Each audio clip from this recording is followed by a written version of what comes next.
Hello everyone, welcome back. Next topic in ES6, write concise declarative functions with ES6. When defining functions within object in ES5, we have to use keyword function as follows.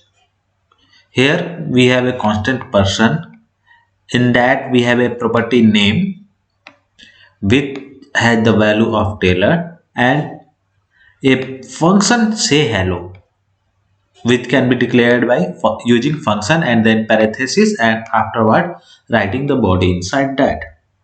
With ES6, you can remove the function keyword and colon altogether when defining function in objects.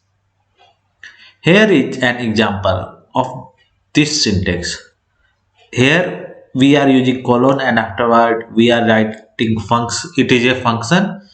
We can simply do it like this. Say here function name and after that directly we are using parenthesis and afterward here is a body. No use of function keyword or colon inside that. Let's see the task for this challenge. Refactor the function setGear inside the object bicycle to use the shorthand syntax described above.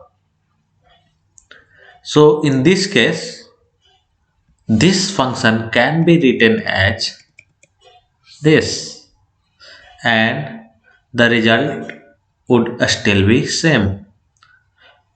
So let's run the test and it's successful. Download my solution and thanks everyone for watching. See you in the next video. Till then, bye bye.